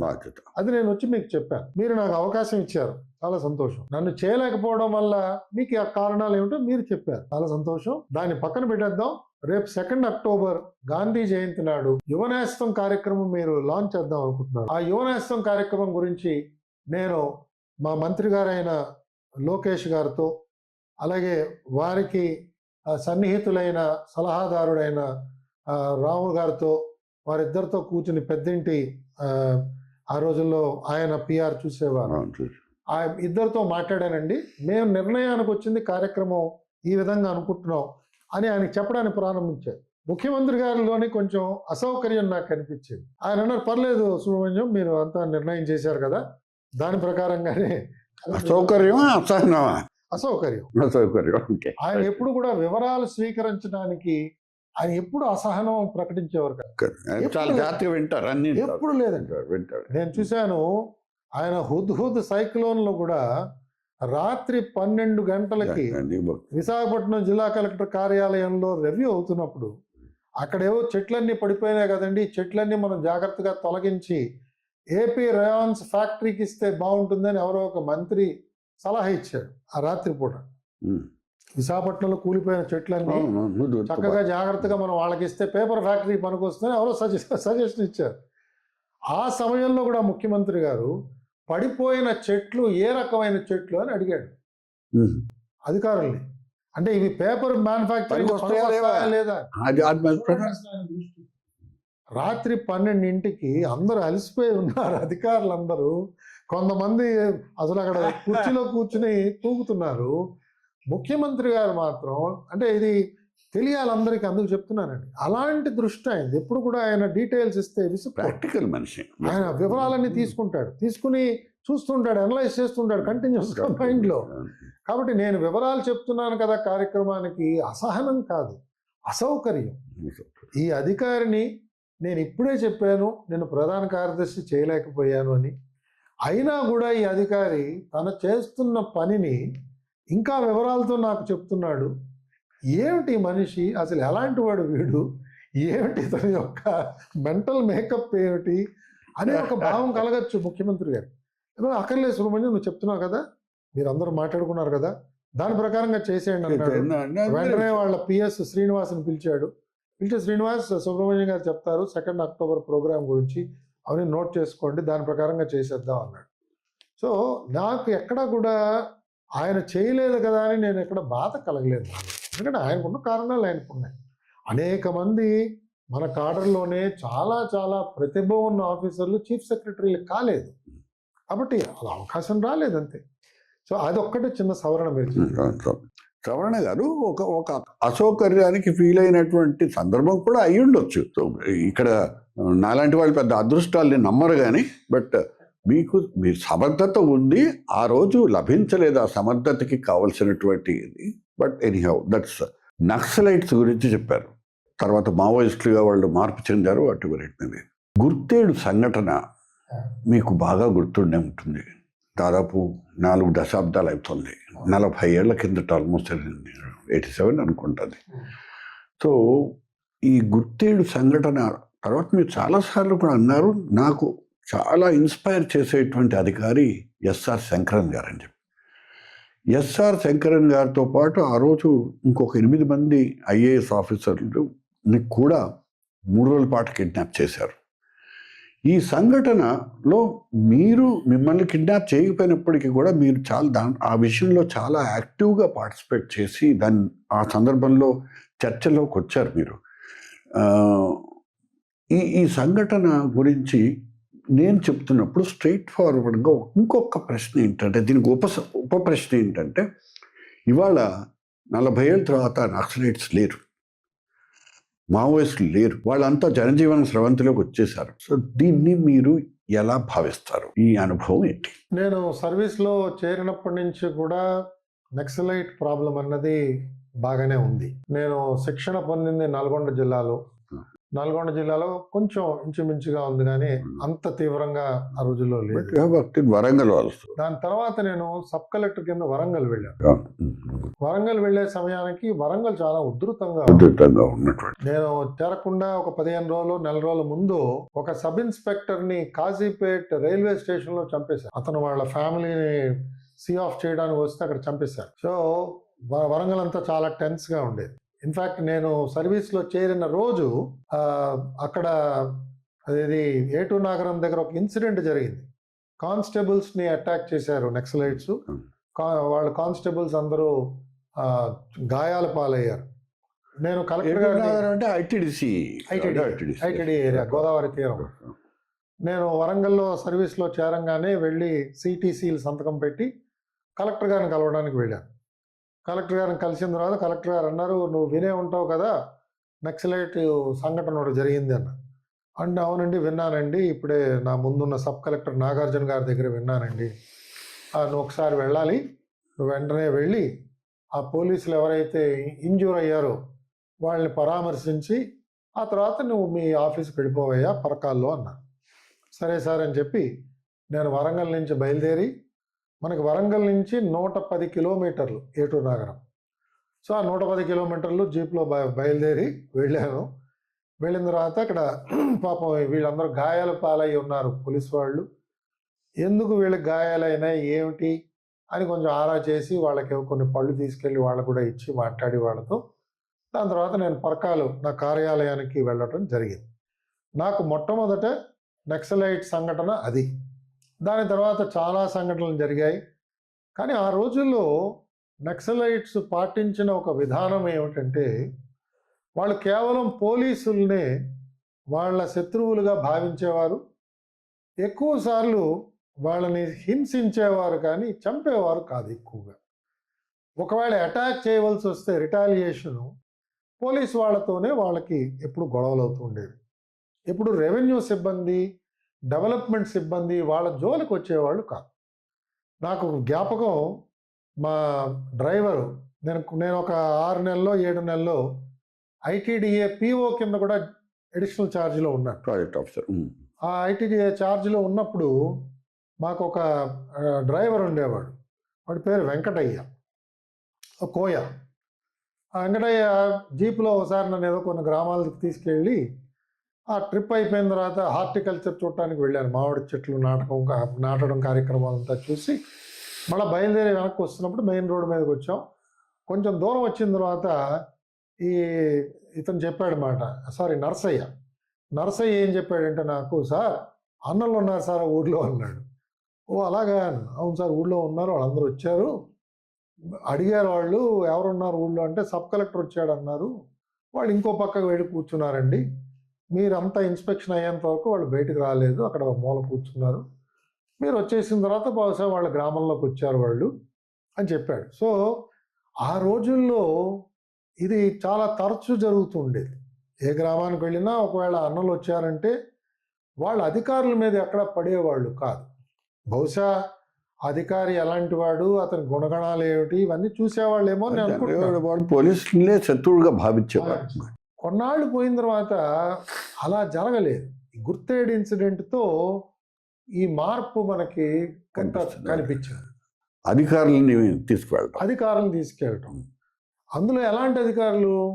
ఇవాళ మనకి గుర్తేడులో వెళ్ళిన వాళ్ళు ఒక్కొక్కళ్ళని మనం చూస్తే అందరూ కూడా రిమార్కబుల్ సర్వీస్ చేశారు.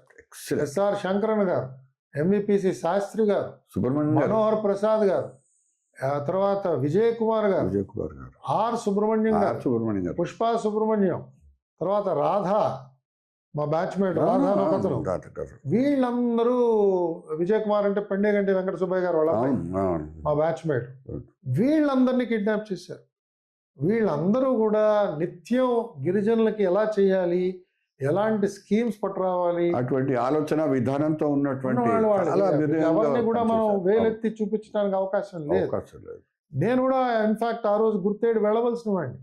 ఎందుకంటే శంకరన్ గారు రాష్ట్ర ప్రభుత్వ సర్వీసెస్ నుంచి కేంద్ర ప్రభుత్వ సర్వీసెస్కి వాళ్ళు బదిలీ అవుతున్నారు. ఆయన త్వరలోనే మసూరి అకాడమీకి డైరెక్టర్గా వెళుతున్నారు.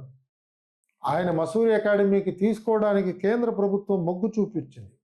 ఆ సమయంలో ఆయన ఒకసారి గిరిజన ప్రాంతాలంతా కూడా ఒకసారి తిరిగి అందరినీ ఒకసారి చూసి వెళ్ళిపోదాం అనే దృష్టితో ఆయన వచ్చారు. పార్వతీపురం కూడా వచ్చారు. పార్వతీపురంలో ఆయనతో పాటు నేను ప్రయాణం చేశాను. ఒక రోజున్నర ఆయనతో పాటు గడిపి ఆయనకు అనేక ప్రాంతాలు తీసుకెళ్తే ఆయన కొన్ని గ్రామాల్లో ఉన్న సర్పంచ్లు కూడా ఆయనకి జ్ఞాపకం. అంత కొండగొర్రి లచ్చన్న అని చెప్పి ఒక సర్పంచ్ ఉండేవాడు అక్కడ ధర్మలక్ష్మీపురం దగ్గర ఒక గ్రామంలో. ఆయన పిలిచి ఆయనతో మాట్లాడాలన్నాడు. అలాగే ఇంకొక గ్రామంలో ఇంకొక సర్పంచ్, మర్చిపోతున్నాను ఆ గ్రామం పేరు, అలా వాళ్ళందరినీ పిలిచి వాళ్ళతో మాట్లాడి ఎలా ఉన్నారు, ఏమిటి, మీకు అన్ని స్కీములు బాగా వస్తున్నాయా, ఐటీడీఏ పరిపాలన ఎలా జరుగుతుంది, పిఓ గారు బాగానే ఉన్నాడా, పిఓ గారు అందరితో కలుస్తున్నాడా, ఇలా అందరినీ కూడా వాళ్ళ క్షేమ సమాచారాలు అడిగి, అలాగే వెంకటాపు భారతి అని చెప్పి వెంకటాపు సత్యం గారు వాళ్ళ అమ్మాయి, వెంకటాపు సత్యం గారు మీకు తెలుసు కదా, కొండబారెడ్డి మాస్టర్ అనేవారు. నక్సలైజ్ ఉద్యమానికి అంకురార్పణ వారు చేశారు. ఆ అమ్మాయిని కూడా ఆవిడ అప్పుడే పదవీచ్యుతులైంది. అంతవరకు ఆవిడ మండల్ ప్రెసిడెంట్ చేసేవారు. ఆవిడని కలిశారు. అనేక మందిని కలిసిన తర్వాత పార్వతీపురం నుంచి ఆయన పాడేరు వెళ్ళారు. లేకపోతే గుర్తేడు నేను కూడా వెళ్దాం. నేను వెళ్ళకపోయినా ఆర్ సుబ్రహ్మణ్యం గారిని కిడ్నాప్ చేశారు. సో చాలా మంది మా నాన్నగారికి ఫోన్ చేశారు. సుబ్రహ్మణ్యం రాగానే నేనే అనుకున్నారు చాలా మంది. నేను అనుకున్నాను, నేను ఆ వార్త చదివినప్పుడు. ఆ విధంగా గుర్తేడు ఆ ఇన్సిడెంట్లో నేను వెళ్ళలేదు. కానీ అది ఒక వాటర్ షెడ్ కింద మిగిలింది. ఎందుకంటే ఐఏఎస్ ఆఫీసర్లు, గిరిజన అభివృద్ధి కోసం పనిచేస్తున్న అధికారులు కూడా మా టార్గెట్లో ఉన్నారు అనేటట్టుగా క్రియేట్ చేశారు. సో ఈ విధంగా నక్సలైట్స్ యొక్క ఆలోచన విధానం దురదృష్టవశాత్తు అలా మారటం. ఒక విషయం చెప్పండి, ఆ రోజు గుర్తేడులో జరిగినటువంటి సంఘటనలో వాళ్ళ డిమాండ్స్ ఏంటి? కొంతమంది నాయకుల్ని విడుదల చేయాలి, పోలీసులు అధీనంలో ఉన్నటువంటి జైలు నుంచి విడుదల చేయాలి. అప్పుడు ఎన్టీ రామారావు గారు ముఖ్యమంత్రి, నాకు బాగా గుర్తు. అండ్ దెన్ దిగొచ్చి వాళ్ళని విడుదల చేశారండి. ఎందుకంటే ముఖ్యమంత్రి గారికి కూడా ఆయన చాలా షాక్ అయిపోయారు. ఏమిటి ఇలా జరిగింది, ఎందుకు ఇలా జరిగింది అని పాపం చాలా మదన పడ్డారు. చాలా మంది సీనియర్ ఆఫీసర్లు ఆయన మందలించారు కూడా. ఆ రోజుల్లో యుగంధర్ గారు, తర్వాత కరుణాభిరణ్ గారు, వీళ్ళందరూ ఇప్పుడు మనతో లేరు. వీరిద్దరూ ఆ రోజుల్లో రాజమండ్రి వెళ్ళి నెగోసియేషన్స్ చేసి ఆ సెంట్రల్ జైల్లో ఉన్న వాళ్ళని విడుదల చేయించిన తర్వాత వీళ్ళందరినీ కూడా విడుదల చేశారు, నక్సలైట్ వారి నుంచి విడుదల చేశారు. ఈ సంఘటన వల్ల ఆఫీసర్స్ యొక్క ఆలోచన విధానంలో కూడా ఒక మార్పు వచ్చింది. శంకరన్ గారు కూడా చాలా షాక్కి గురయ్యారు కొన్నాళ్ళు.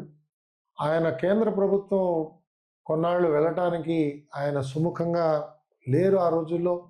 తర్వాత మళ్ళా కొన్ని డెవలప్మెంట్స్ వల్ల ఆయన సెక్రటరీ రూరల్ డెవలప్మెంట్ కింద డెప్యుటేషన్లో ఢిల్లీకి వెళ్ళారు. ఆ విధంగా గుర్తేడు ఇన్సిడెంట్ వల్ల నక్సలైట్స్ని మనం ఏ విధంగా చూడాలి అన్నప్పుడు నక్సలైట్ సమస్య ఇది కేవలం ఒక లా అండ్ ఆర్డర్ సమస్యగానే మారిందండి.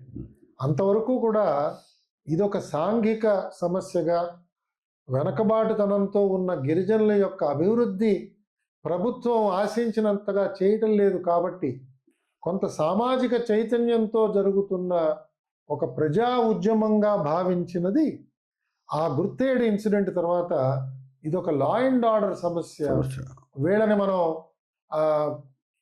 ఏ విధంగా కంట్రోల్ చేయాలి అన్న దాంట్లో రచనాంగం చేసిన ప్రభుత్వాలు ఒక లా అండ్ ఆర్డర్గానే దీన్ని తీసుకోవడం కూడా మనం చూసాం. వాళ్ళు ఇప్పుడు ప్రస్తుతం ఉన్నటువంటి పరిస్థితుల్లో మీరు ఊహించిన వేరా కొన్ని రోజుల తర్వాత వీళ్ళు జనజీవన సమితిలోకి వస్తారంటప్పుడు జనరల్గా మీరు ఐఏఎస్ ఆఫీసర్స్, మీరు ఐఏఎస్ ఆఫీసర్ సెక్రటరీగా కూడా ఉన్నారు, వీళ్ళందరూ మీకు మిత్రులే కదా. ఈ ప్రభుత్వం తీసుకునేటువంటి నిర్ణయం వలన రేపటి రోజున నక్సలైట్ అంటే మావోయిస్టులు పూర్తిగా జనజీవన సమితిలోకి వచ్చేస్తారు అనేటువంటి అభిప్రాయం అలాంటిది ఏమన్నా వినిపించింది? అంతే కదండి. ఇప్పుడు అది చాలా చాలా సులభం అర్థం చేసుకోవడం. ఎందుకంటే కొన్ని సందర్భాల్లో కేంద్ర ప్రభుత్వానికి రాష్ట్ర ప్రభుత్వానికి తేడాలు ఉండేవి. వీళ్ళు చెప్పింది వాళ్ళు వినేవాళ్ళు కాదు, వాళ్ళు చెప్పింది వీళ్ళు అర్థం చేసుకునేవాళ్ళు కాదు. అలాగే రాష్ట్రాల మధ్యన ఒక రకమైన సయోధ్య ఆ రోజుల్లో ఉండేది కాదు. సో ఈ ప్రభుత్వం కనుక సమస్యలకి లోనవుతుంటే ఆంధ్రప్రదేశ్ ప్రభుత్వం, ఒడిశా ప్రభుత్వం దానికి స్పందించేది కాదు. అక్కడ షెల్టర్ జోన్ దొరికేది. సో ఈ విధంగా ఉన్న లోపాల వల్ల నక్సలైట్స్కి ఒక రకమైన రక్షణ లభించేది. వాళ్ళు ఏదో రకంగా వాళ్ళ ఉద్యమాన్ని నడిపించారు, బాగా మంచో చెడో ఏదో రకంగా చేసేవాడు. ఎప్పుడైతే కేంద్ర ప్రభుత్వం దీనికి ప్రాతినిధ్యం వహించి రాష్ట్రాలని సమాయుక్తం చేసి రాష్ట్రాల మధ్యన సమన్వయాన్ని తీసుకొచ్చి వీళ్ళ మధ్యన ఇంటెలిజెన్స్ని కూడా షేరింగ్ చేయడం ప్రారంభించిందో నక్సలైట్స్ ఎలా తట్టుకుంటారు? ఎక్కడికి వెళ్తారు వాళ్ళు? ఆటోమేటిక్గా వాళ్ళందరూ కూడా ఆ పోలీస్ యాక్షన్లో చాలామంది ప్రాణాలు కోల్పోయారు. వాళ్ళు అనేక చోట్ల అడ్వెంచరిజంకి వాళ్ళు ప్రయత్నం చేసి ఆఫీసర్లను అటాక్ చేయడంలో కూడా చాలా చోట్ల ప్రాణాలు కోల్పోయారు. అండ్ జనజీవనంలో కూడా వీళ్ళ వల్ల మనకు అభివృద్ధి ఆగిపోతున్నది. వాళ్ళు ప్రజాప్రతినిధులు తీసుకెళ్ళి నిర్దాక్షిణ్యంగా చంపేశారు కొన్ని చోట్ల. దానివల్ల కూడా ఆ మూమెంట్కి చాలా ఇబ్బందులు వచ్చాయని చెప్పి నేను భావిస్తున్నాను. ముఖ్యంగా మీరు శ్రీమతి గారు, మీరు పనిచేసినటువంటి ఈ వరంగల్ జిల్లా ఇలాంటి చోట్ల పనిచేసినప్పుడు భయానికి లోనవ్వడం కానీ, అసౌకర్యానికి లోనవ్వడం కానీ, మీరు దూరంగా ఉండేవాళ్ళు, ఇలాంటి సిచ్యువేషన్స్ ఏమైనా ఉన్నాయా? అది తప్పదు కదండి. బికాస్ నా వివాహం కాకపూర్వం మా ఆవిడ ఢిల్లీలో పెరిగింది, ఢిల్లీలో చదువుకుంది, ఢిల్లీలో పెరిగింది. ఒక రకమైన ఒక సౌకర్యవంతమైన జీవితానికి అలవాటు పడింది. మేము స్ట్రైట్ పరకాలకి కాపురాన్ని తీసుకొచ్చాను. పరకాల్లో అటాచ్డ్ టాయిలెట్ కూడా లేదు. అక్కడ దాంతో స్టార్ట్ అయింది మా ప్రాబ్లం. టాయిలెట్ కూడా కాంపౌండ్ వాల్లో ఒక మూల ఎక్కడో ఉండేది, బయట ఉండేవి ఇదివరకు. మనకు పాత రోజుల్లో అలాగే ఉండేది. సో న్యాచురల్లీ ఏమిటి ఇలాంటి పరిస్థితిలోకి వచ్చాను? ఆ ఢిల్లీ నుంచి పరకాలు ఏమిటి, అసలు పరకాలు ఎక్కడో మ్యాప్లో తెలియదు. సో రావడం. ఇప్పుడు మీరు చేసినటువంటి పోస్టులో ఇప్పుడు మీరు చెప్పారు కొన్నాళ్ళు, చాలా చాలా మంది కోరుకునేటువంటి ఒక గొప్ప ప్రతిష్టాత్మకమైనటువంటి పోస్ట్ అది. మీరు అక్కడ చూసినటువంటి సందర్భాల్లో నేను 1-2 సార్లు వచ్చాను. అయితే చాలా కాంట్రవర్షియల్గా తయారైంది వాళ్ళ తిరుపతి దేవస్థానం. ముఖ్యంగా లడ్డు విషయంలో, ఈ లడ్డు కల్తీ విషయంలో, లడ్డులో కలిపేటువంటి నెయ్యి కల్తీ విషయంలో దీన్ని మీరైతే ఎలా హ్యాండిల్ చేసేవారు? అంటే మనకి తిరుపతి దేవస్థానం ఆ దేవదేవుడి యొక్క ఆస్థానంలో ఏదో చిన్న పాత్ర నిర్వహించడం కూడా చాలా గొప్ప అదృష్టం, అందులో అనుమానం లేదు. ఆ దృక్పథంతోనే నేను వెళ్ళటం జరిగిందండి. మనకి టీటీడీలో కనిపించేది ఏమిటంటే, మనం కోరుకుంటే మన చుట్టూతో ఉన్న సమాజంలో విశేషమైన సహాయం చేయడానికి అనేక మంది ముందుకు వస్తారు. కాబట్టి ఎప్పుడైనా సరే మనకి బలానా విషయంలో కొంత కొరత ఉన్నది, నేర్పరితనం టీటీడీలో లేదు, అనేక కారణాల వల్ల దీన్ని మనం పొందితే బాగుంటుంది, మనం చేసే విధి నిర్వహణలో ఇంకా కొత్త మెళకువలతో చేయొచ్చు అని ఎవరికైనా అనిపిస్తే అక్కడ ఉన్న ఈఓ గారికి సమాజం నుంచి స్పందన అద్భుతంగా ఉంటుంది. కాబట్టి ఈ ఉన్న వాళ్ళతోనే అన్ని పనులు చేయాలి అనే పరిమితమైన ఆలోచన పెట్టుకోవాల్సిన అవసరం లేదు. ఇది ఒక గొప్ప విషయం. మిగతా సంస్థలకి అలాంటి ఆదరణ ఉండకపోవచ్చు, కానీ టీటీడీ ఈఓగా మనం ఫోన్ చేసి ఏదైనా ఒక ఐఐఎం వాళ్ళతో కానీ, ఐఐటి వాళ్ళతో కానీ, లేదా పదవీ విరమణ చేసిన వాళ్ళతో కానీ, నాస్తికుడైనా కూడా ఫోన్ చేసి నాకు ఈ సహాయం కావాలండి అని అడిగితే, అయ్యో తప్పకుండానండి, నేను వచ్చి వెంటనే చేస్తాను, నాకేం మీరు ఇవ్వక్కర్లేదు, నాకు మీరు కేవలం అక్కడ బస ఇస్తే చాలు, నేను వచ్చి అక్కడ ఉండి మీకు సహాయం చేస్తాను అని అంటారు. ఇలాంటి సమాయత్తమైన సమాజంలో తిరుమల తిరుపతి దేవస్థానానికి సమస్యలు ఎక్కువ ఉండకూడదు. ఈ సమస్యలు నా దృష్టిలో అత్యధికంగా అంతర్గతంగానే వస్తున్న సమస్యలు. అంతర్గతం అని ఎందుకు అంటున్నానంటే, ఎవరైతే వచ్చి ధర్మకర్తల మండలిలో చేరుతున్నారో ఈ సభ్యుల్లో ఉన్న కొరతల వల్ల ఆ సంస్థకి అనేక సమస్యలు వస్తున్నాయి. అసలు దీన్ని పాలక మండలి అని అనేక పత్రికల్లో రాయటం చాలా బాధాకరం. ఇది ధర్మకర్తల మండలి అంటే వీళ్ళందరూ ధర్మాన్ని ఆచరించాలి, ధర్మాన్ని తిరుమల తిరుపతి దేవస్థానం ద్వారా సమాజంలో ప్రబలడానికి వీళ్ళు ప్రముఖమైన పాత్ర వహించాలి. వాళ్ళు రాసే దాంట్లో తప్పేం లేదు, ఎందుకంటే వాళ్ళు ధర్మకర్త మండలి సభ్యులు కాదు, వాళ్ళు పాలక మండలి మాత్రమే. సో పాపాలు చేసే పాలక మండలి ఉన్నప్పుడు ధర్మకర్తల మండలిని ఎలా నెలమంటారు బొమ్మని? కాబట్టి అసలు వీళ్ళందరికీ ట్రైనింగ్ ఇవ్వాలి. వీళ్ళు ఎవరెవరో ఎక్కడెక్కడి నుంచో ఏదో కారణాలతో వస్తారు, అందుకని అలాంటి సమస్య వచ్చింది. ఎందుకంటే పాలక మండలి, ధర్మకర్తల మండలి మీరు ఏ పేరుతో పిలిచినా ఈ సభ్యులందరూ కూడా అనేక కమిటీలలో సభ్యులుగా ఉంటారు. మనకి ప్రొక్యూర్మెంట్ కమిటీ అని ఒకటి ఉంటుందండి. ప్రొక్యూర్మెంట్ కమిటీలో మళ్ళీ వీళ్ళందరూ సభ్యులు. వీళ్ళలో కొంతమంది చైర్మన్ గారు సామాన్యంగా నిర్ణయం చేస్తాడు, వీళ్ళు ప్రొక్యూర్మెంట్లో ఉంటారు, వీళ్ళు పబ్లికేషన్లో ఉంటారు, వీళ్ళు సేవల్లో ఉంటారు, వీళ్ళు ఇంకో దాంట్లో ఉంటారు, కన్స్ట్రక్షన్ ఇంజనీరింగ్ కమిటీ, ఏవో కొన్ని కమిటీలు పెడతారు. 5, 6, 7 ఎన్నో కమిటీలు ఉంటాయి. ఈ ప్రొక్యూర్మెంట్ కమిటీలో ఉన్న వాళ్ళ బాధ్యత ఏమిటి?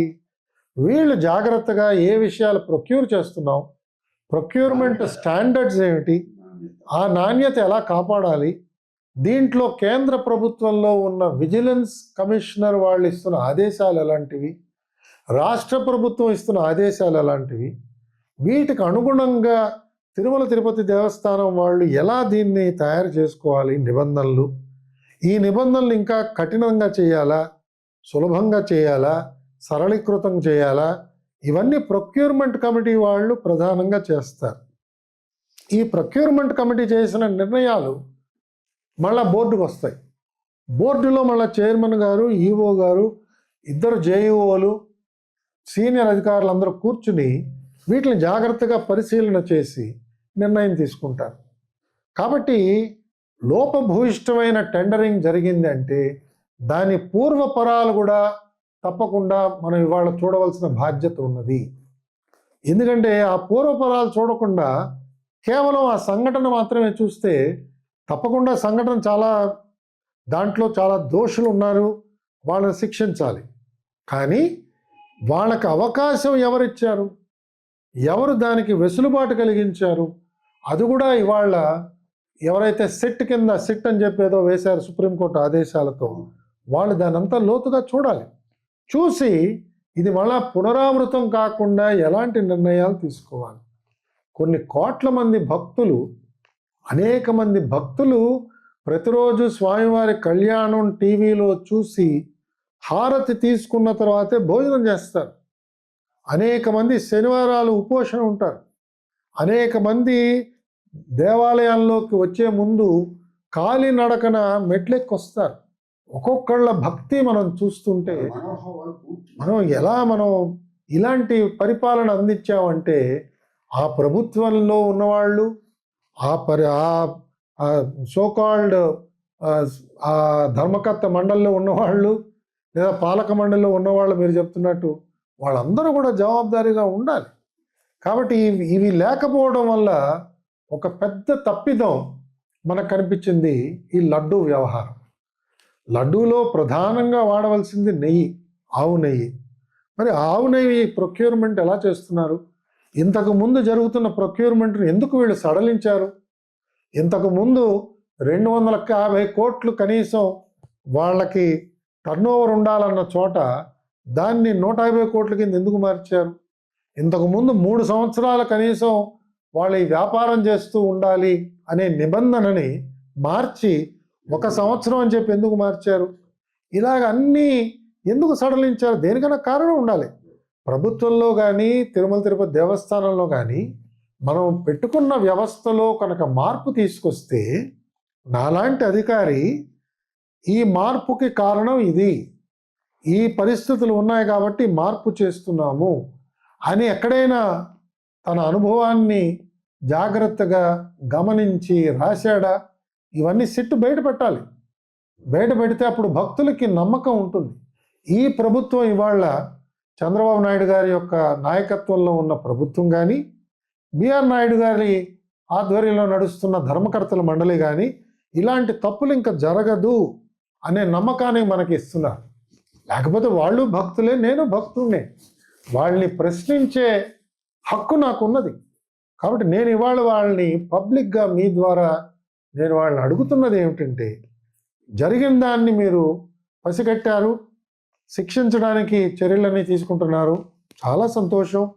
ఇది మళ్ళా పునరావృతం కాకుండా ఉండడానికి మీరు ఎలాంటి చర్యలు తీసుకుంటున్నారు? దయచేసి తీసుకోండి.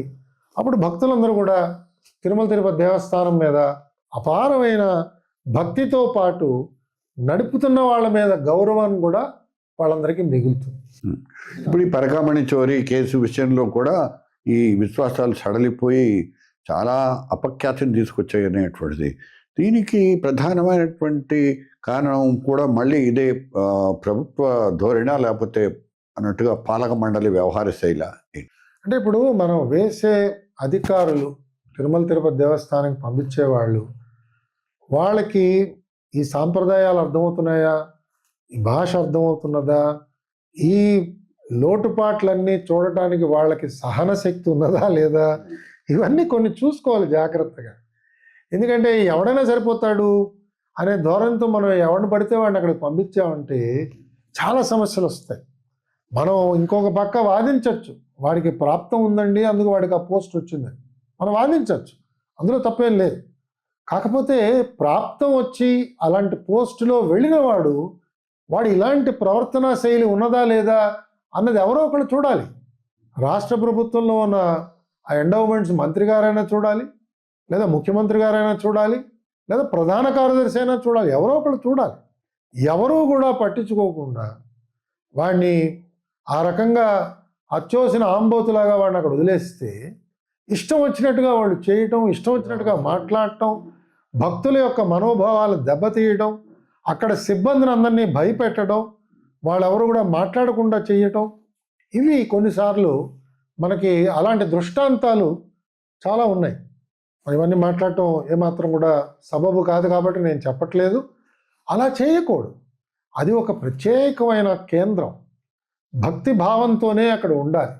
నిరంతరం కూడా శాస్త్ర పరిచయం పెంచుకోవడానికి పని చేయాలి.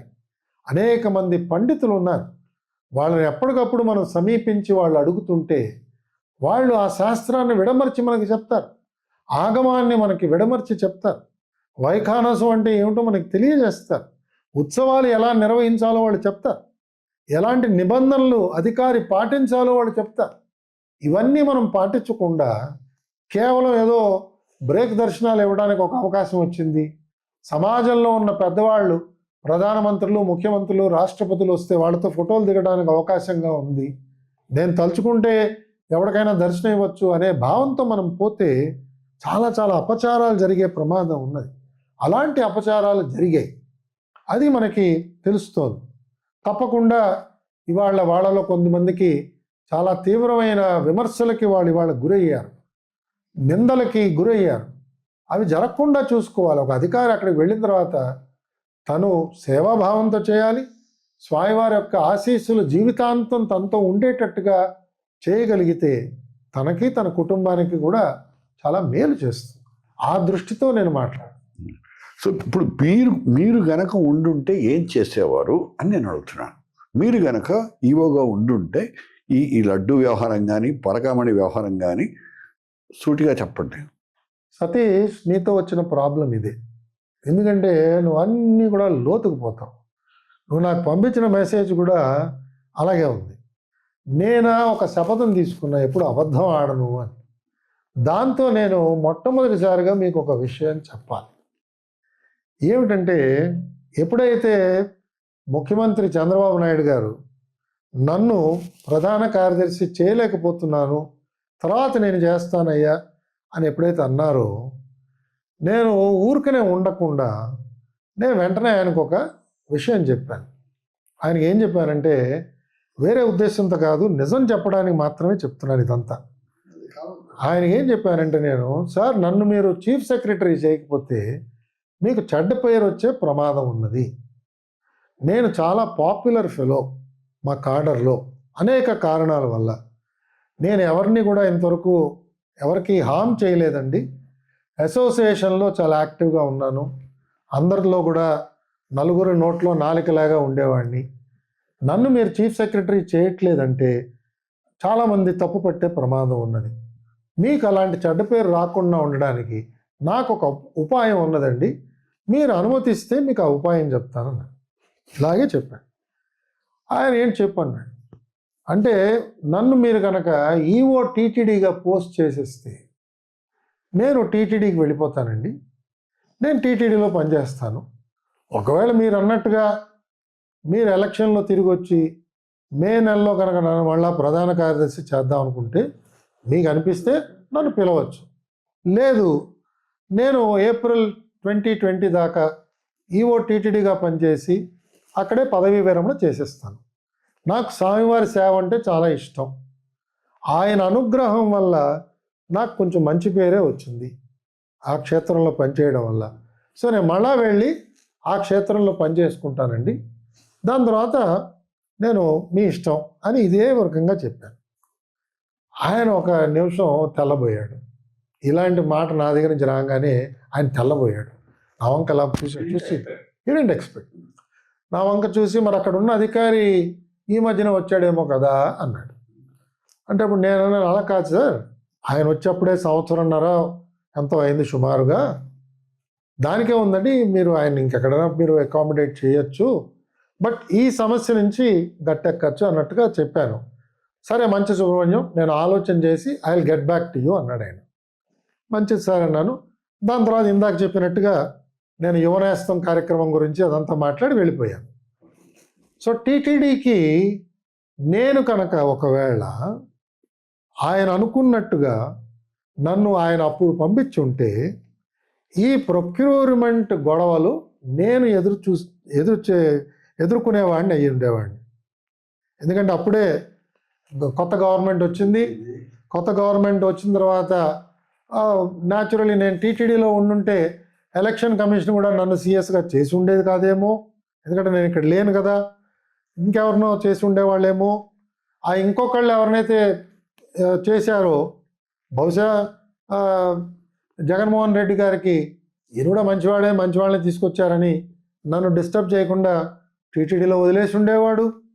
టీటీడీలో వదిలేసి ఉంటే ఈ ప్రొక్యూర్మెంట్ మార్పులు చేర్పులు ఇవన్నీ చేయాలండి అని నా మీద ఒత్తిడి వచ్చి ఉండేది. నేను వాళ్ళతో ఏకీభవించి ఉండేవాడిని కాదు.